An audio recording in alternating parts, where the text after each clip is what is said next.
Welcome, everybody, to our Monday Night Healthy Huddle. If you're joining for the first time and haven't seen us before, we're part of your support team. That's one of the beautiful models of the program is that we team coach together. And so you're a part of this bigger collective community. My name's Megan Renna. And I'm Brandon.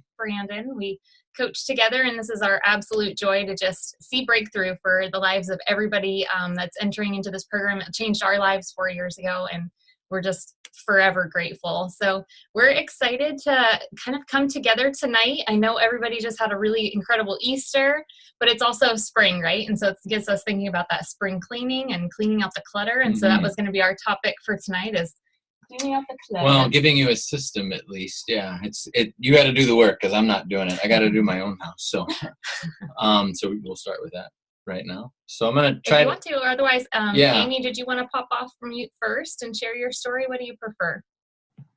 Yeah, sure. I can do that. That works well. Thanks for having me on. Yeah, so I was thinking about my story. It's kind of my story is my life because weight has been a struggle my whole life. But I was thinking about it today, and I think the question is like, what hasn't Optavia done for our family? Because I was really struggling narrowing it down to a couple of things, and that was really more of like, what hasn't this done for us? It's done everything. And I think if you had told me that 2 years ago, I would have been like, yeah, whatever. But 2 years later, I think that, initially it really helped me to overcome in my physical health. And then beyond that, which I didn't expect, was that it allowed me to overcome in my emotional eating and really build in a healthy mind, because I didn't realize I needed a healthy mind. I just was looking at the mechanics of how to get healthy, and I didn't realize that there was a whole mindset that goes behind it. That's right, Kristen, truth bomb right there. Kristen said in the comment, just commenting back. And it's allowed us to create a life with choices and have freedom in our finances that we honestly never thought possible through just deciding we want to help a few people and be health coaches. So I did the program about 2 years ago, which it's kind of crazy because it's flown by. It's time is literally flown by.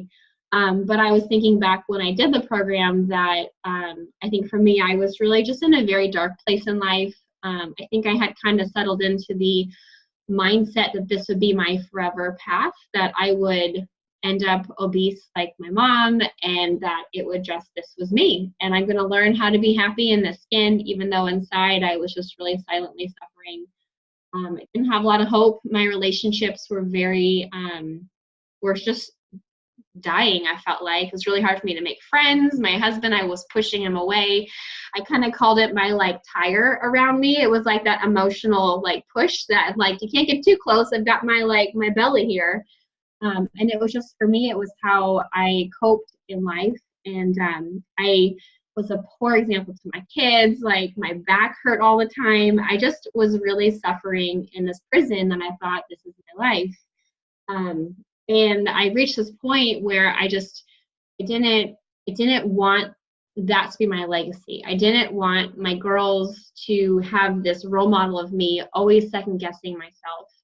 And I knew I needed to change it. I knew that how I was living was not in abundance. It was not what God had for me. But a diet was not going to fix it. I really had to have that healthy lifestyle. And I just sat down and I made a list and I prayed, and I'm like, all right, I don't know what the answer is, but God, I know that you have a way. And I met Megan on Facebook, and, random, but definitely part of the plan. And I thought, you know what, this is different. I think this is it. And I came home and I'm like, Carl, I'm doing this. And so anyway, lost 25 pounds in 2 months, which was amazing. That 2 months felt like it was forever though, which is funny. I know any of you on your health journey, it's so easy for it to feel like it's forever, but in the scheme of life, it's like a little blip on the map. And I think for me, losing that weight physically really allowed me to just be awakened to what else was possible. When you can really overcome in an area that you've been overcoming for so long, it helps you to have a sense of, okay, what else can I accomplish? What new goal can I make? And so that was really the start of me living more of an empowered lifestyle. It really helped me to bring tools to my family for healthy living, where I was no longer afraid that my girls would become obese growing up like I did, but that I could actually pour into them and help them be healthy in their lifestyle. Husband got healthy, my relationships flourished, my asthma went away, like so many amazing things happened. My back pain was gone.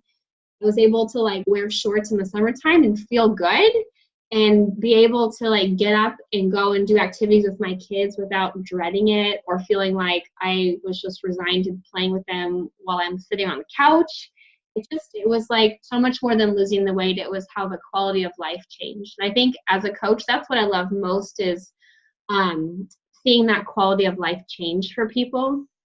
And so in that process of the 2 months, not only did my life went like flipped upside down, but I really started developing an empathy for others and just an awareness that not only was I suffering, but the majority of people are. My family, my friends, and if I felt this way at only 25 pounds heavy, like how does the person feel who's 30, 40, 50, more than that, heavy? And then I just realized that I have this tool in my hands, it's a gift, and it would be almost selfish for me not to tell my friends. And so I thought, okay, I don't want to go back to what I used to do before I had kids, and this could be a really cool thing. And so I thought, you know what, I would love to be able to buy some clothes at Target. I'll be a health coach. That was like my initial goal. And what was a hobby to start out with quickly became just a calling and a ministry to just give others hope in health. And so when I look back over the 2 years, yes, it was amazing to lose the weight, but I feel like the real gift for us has been being a health coach and stepping into that role of helping others because it's given me a capacity and a forum to walk out my confidence. I grew up obese, and that does a lot to your sense of self and your self-esteem. And so this has really allowed me to find my voice, to pursue something with passion, to walk out with purpose every day. I love getting messages from people that I don't know that they're like, you're so encouraging. Like, I just want to encourage people. I want to leave a footprint on this world, whether they're a client or not, doesn't matter to me. I just want my life to matter. And I love that Optavia is a vessel where I get to live in greater physical health so that my kids benefit, my family benefits, and I get to help others do the same. It's given me so much accountability because I tell you, you lose your weight really quickly, but then what happens? And being surrounded in this community of helping others has made it really hard to go back, even in some of the most stressful seasons of my life that I never expected. Helping others has been like my saving grace. And it's, given us like finances that we never thought was possible. My husband's been able to quit his job and do something that he enjoys, so we're both happy. Heck, 2 happy parents, that's not very common. We have time with our kids, and we just get to really dream bigger. And so that's my journey, and I love that my journey continues to unfold. I think that's what I realized about health is that, it's something that that is a continuum. You can continually be learning, continually be moving yourself forward, and there's never an end point, which is a really cool thing. So I just wanted to leave you guys with a couple tips if you are listening on and you're a client. The first thing that I've reflected a lot on is that the weight loss phase is very short. Super duper short. So in comparison to the journey of life that you're on, so really take advantage of this time that you are pursuing your healthy weight to really integrate yourself into our program. The concept of integration is really key because what you're building is a healthy lifestyle. It's not a diet. It's not a quick fix. If you treat it that way, it'll be that way, but then you'll be left with yourself because where you go, there you are. And if you don't deal with your mindset and your habits, then life happens. The waves of stress hit and we have to be prepared. And so our program, yes, the nutrition is the bomb because it will help you reach your healthy weight, but the program is so much more than that. And so integrate into community, stay connected to your health coach. That Habit of Health book that you have is gold. So integrate that as much as you can, and really allow the focus of your journey to be on the healthy habits, the mindset, because that is what will sustain you long term. And be open and bold about your journey. You know, I think if I look back, if like Megan hadn't been bold about her journey, it makes me sad to think about where I would be right now if I hadn't met her and heard about what she was doing. And just know that on the other side of your breakthrough is someone else's freedom. And when you choose to put yourself out there and be bold, it gives people the permission to be a part of it with you. And so, you know, share your journey, do a Facebook post, you know, just be bold and be proud. You can be very proud of what you're doing. Pursuing health is an amazing thing. And you have a gift in your hands that can unlock someone's prison. And then, you know, like give some consideration to helping your friends and family, because I seriously, if someone had told me I'd be a health coach, I'd be like, yeah, no, I'm not going to do that. But this has been the best, like, fill my cup thing I could have ever done. It's like the best kept secret that no one knows about, but everyone could benefit from.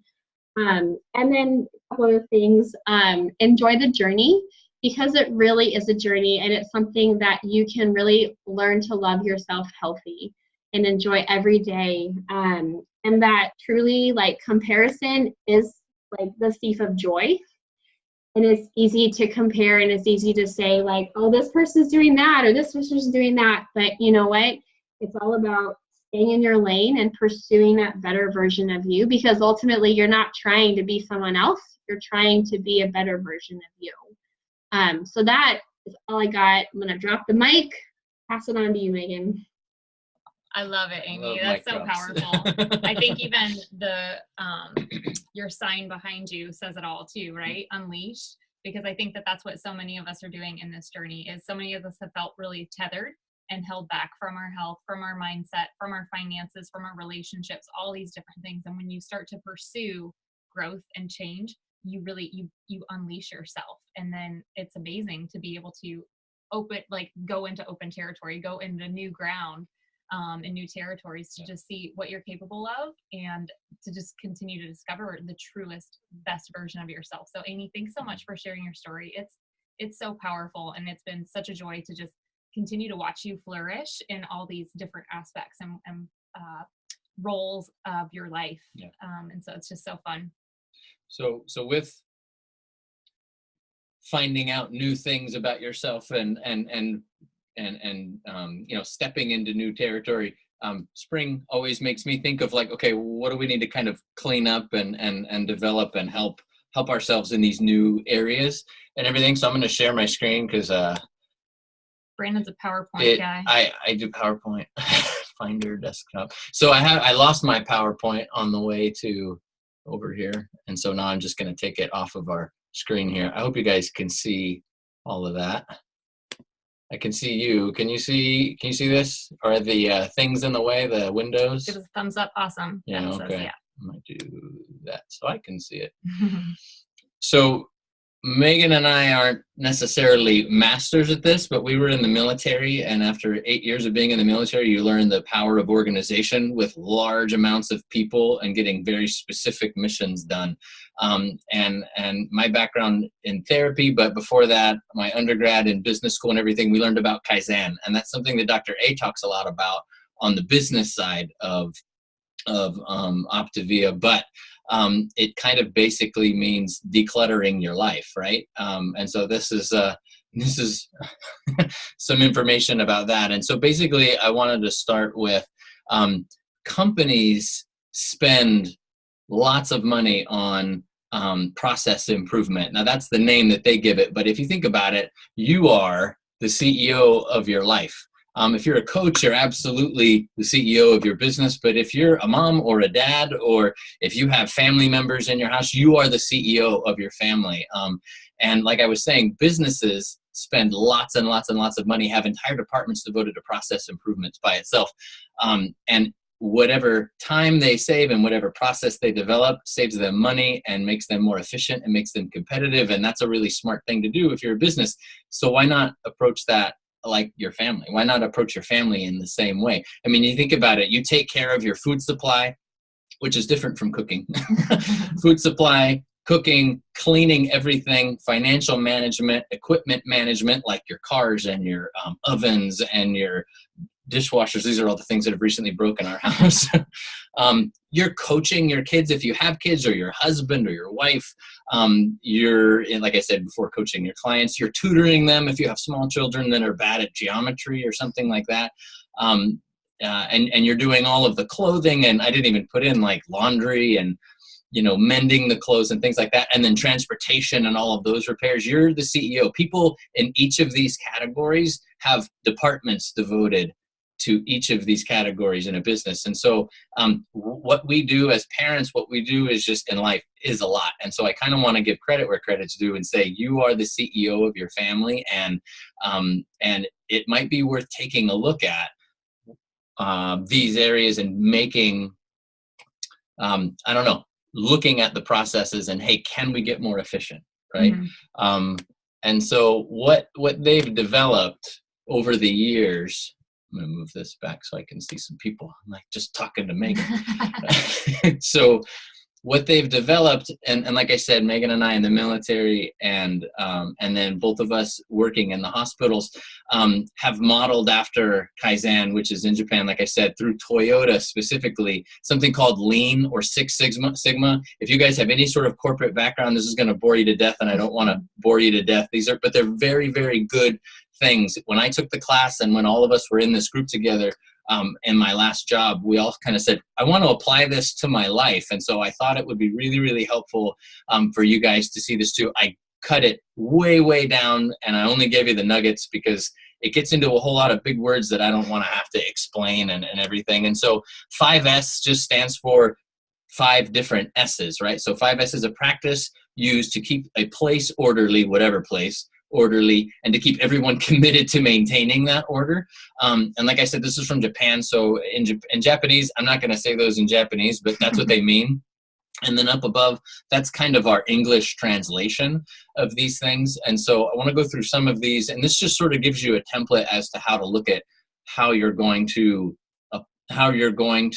organize your life. And these are processes I'm talking about. So stuff around your house, things in your car, things. It's stuff and things in workspaces like your kitchen, like your living room. And I mean, that's not really a workspace, but it's just like, what do you really need in this area? So let's start with sort, getting rid of stuff that's not necessary. I think the rule is if you haven't touched it or thought about it or used it in a year, it probably doesn't need to be there. And so you can declutter, right? You can take things out of your cabinets per se, pots and pans and appliances and certain things like that.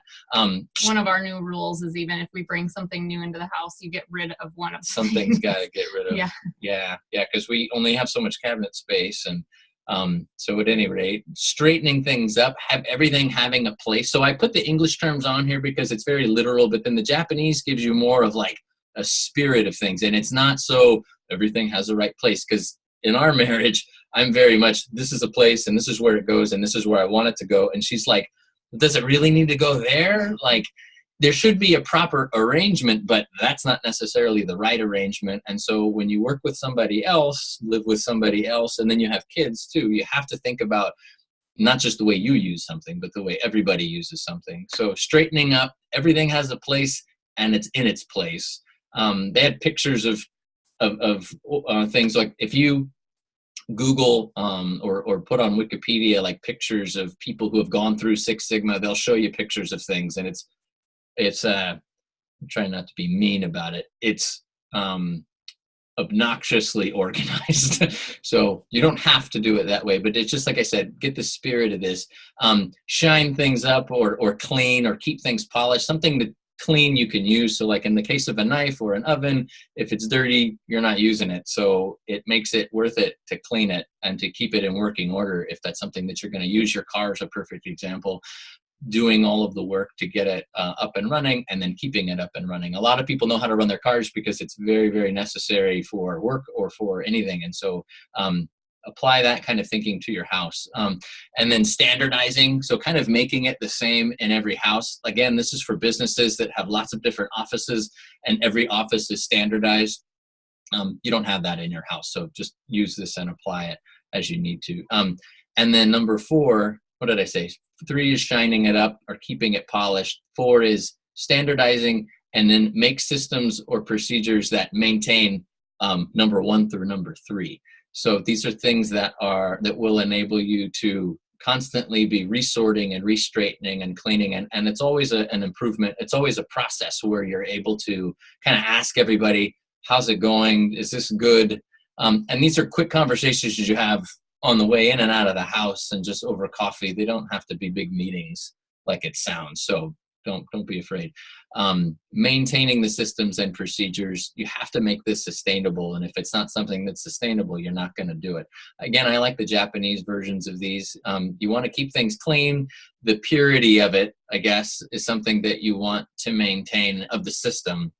And then committing to instilling the attitude or atmosphere to maintain all of the rest of the S's. I thought of teaching my kids, like, that's not where, the knife doesn't go in the drawer where the books are or the junk drawer. Like, we can't find it. Like, let's put it in this place. And like, your clothes need to go in this box so that you know what shirts are, where the socks are and everything. And so it just makes it a little bit quicker in the morning. Again, with our experience in the military, like, your skivvies are right here, always, always, always right there. And your uniforms are right here. And I mean, you just knew how to do it in the dark, basically. I mean, there was a lot of cases where you had to do things in the dark. I'm still good at that. I get up before you. So at any rate, these are just some examples. And so, again, these are things. It's easy to organize things because you do things with them and it's all external to you, but it's not so easy to organize your thoughts. And so there's a lot of ways that you can apply that to your thinking too. And I always default to stop, challenge, and choose when it comes to decluttering your mind. And so, and I'll get into something else a little later. I kind of stop and challenge and choose all of these thoughts that I have. Will this thought or this line of thinking help or develop me towards my goal? If not, it's not really worth thinking about. It's usually a worry or a fear, or it's just not worth thinking about. It doesn't develop me. So I just try to jettison it, and I'm not worried about it anymore. I try to just focus on things that are going to make me stronger. If there's mistakes, then that's something that I work on. And we talk about that. That's all that process improvement stuff. So yeah. You can go into that conversation with a spouse or something like that. Yeah. Well, and I think when you get to use that question, will this help me develop towards my goal? You can apply that to the things already in existence in your house, or the new things that are being brought in. Because I know for many of us, our pantry might be one of the areas that we need to clean up.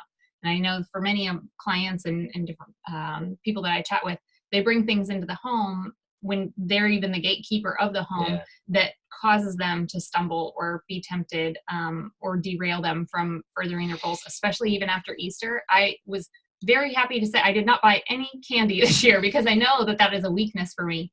It's not to say that my kids can't ever have any, but usually it's something that we would go out for. They would have a little bit themselves just to develop that habit too. It's not something that I'm going to be bringing into my home. So maybe it's even part of your cleaning and part of your clutter is looking at, do I need to go through the things that are already in my pantry, or to say that I'm not going to be bringing them in anymore because they've been causing me to stumble or be derailed? Or do my kids or my spouse, do they really need to have those things? Sometimes evaluating not just for ourselves, but for the rest of our family members too. And there needs to be some flexibility because there's certain things that I can have because I'm bigger, in terms of food, that Megan can't have, and it's something that I need. So again, this is an organization, basically, if you think of it that way, and that gives you all of the boundaries, just like in an organization. You wouldn't tell your coworker, you don't need that. Maybe the boss might, but at any rate, think about that too. So there's flexibility. These are a lot of things that I've learned over the last, because I'm like a neurotic organizer, and when you bring in a new person who has to live in the same house, it's very difficult.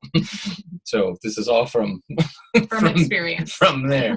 The next thing we kind of talked about this morning was understanding yourself. And again, this is things, but it's also in terms of clarifying and being able to focus. And so if you have a certain area of your house, like we talk about it, understanding what level of organization is non-negotiable, the bare minimum in order to be able to think clearly and focus on tasks.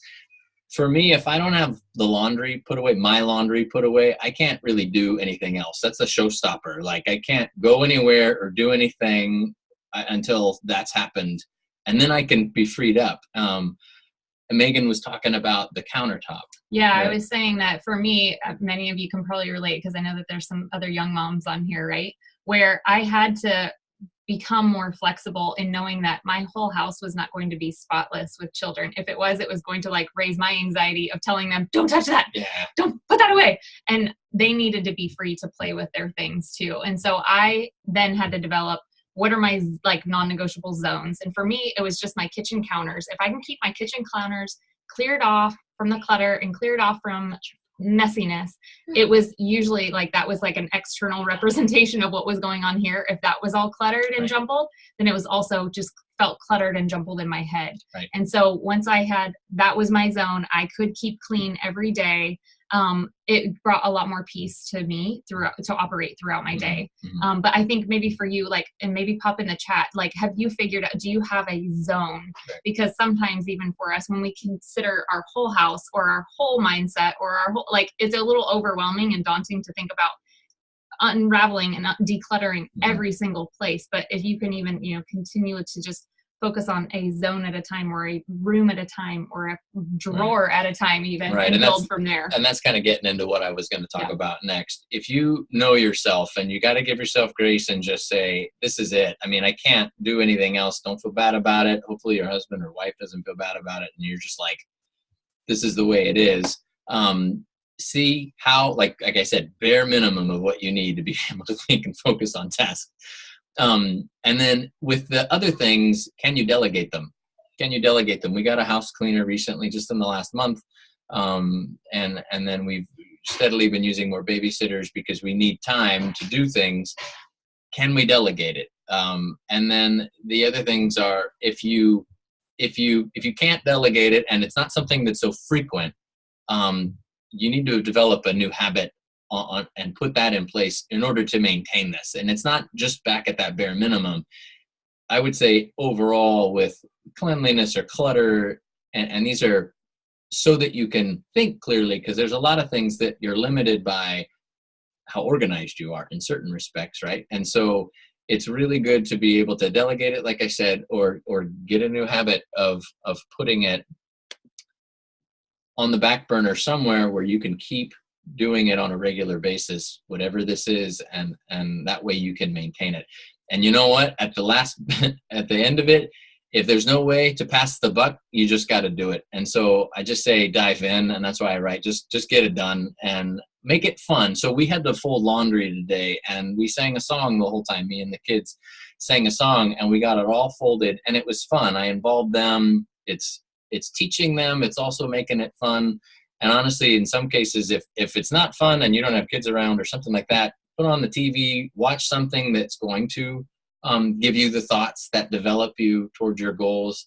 I listen to podcasts when I fold laundry, or I listen to podcasts when I'm doing cardio, because I get bored and I know I need to do it, but I don't like it. And so I just listen to a podcast or something and engage that way while I'm doing stuff with my hands, and then I don't have to think about it. So I tried to find some really inspiring quotes at the end, like, don't ever underestimate the power of cleaning your bathroom. I couldn't find anything, so forget it. So I'm just gonna. But the reason we bring a lot of this up is because what we have discovered, both personally and then professionally in coaching so many clients, is usually, again, some of the clutter and some of the disorganization can usually be a representation of what's going on internally in our mindsets, in our thought life. And so the more that you can become more organized and decluttered in your life, you become decluttered in your mindsets as well. And usually, again, for many of our clients, usually if they hit a plateau or are a stumbling block, it's because of sleep or stress. And so again, that's why we've covered so many different topics of the sleep and of the stress. But for many of us, at least for me, when my home is a wreck, I feel anxious and I feel stressed. And so I can see that scale maybe creep up a little bit, or I just don't feel well, right, Kristen? It is just, it wreaks havoc on me. And obviously, if your room, like for us, when our laundry is not put away, or when we have, I have books and papers all over because we have a desk in our room, I don't sleep as well at night because I'm not going into a retreat and a safe space that is relaxing and rejuvenating. And so this is why we bring it up. And so for you to maybe consider for yourself, again, if sleep or stress is an issue, could part of that issue from the sleep and stress be the clutter, be that it's that external representation of what's going on internally, and does it need to be addressed? And sometimes, again, it might be starting off small. For me, again, I have a large organization, and I have 2 small children at home, and it's been spring break. So they've been here all day long. And so it took even more intention. So sometimes I would set a timer, honestly, for 5 minutes, 10 minutes, and I would tackle a space or a zone. And so for you going forward this week, I would encourage you, like, maybe shoot that off to your coach as well of, hey, I'm setting my timer for 10 minutes and I'm going to tackle my kitchen cabinets or my whatever. Yeah, timers help. I think I use them for my kids and I use them for myself because it works. So we'll be excited to hear from many of you as what are you decluttering in your life, in your home? And now I think that there's so much joy in clearing out some of that clutter, because then you do have a peaceful place and that oasis when sometimes the world gets a little chaotic, but you know that you can come home and have a really clean, organized zone that helps you just feel really empowered. Because again, the more you feel empowered in some of those your home and everything else, it also makes you feel empowered in your health journey too. And that's what the goal is and what we're desiring for you. I knew we could rely on you, Kristen, for a little cute way of saying that. 10-minute tidy. 10-minute tidy. I love it. So yeah, send that off to your coach this week of your 10-minute tidy and what zone you're going to tackle. This is very timely, I think, because we were looking for this weekend.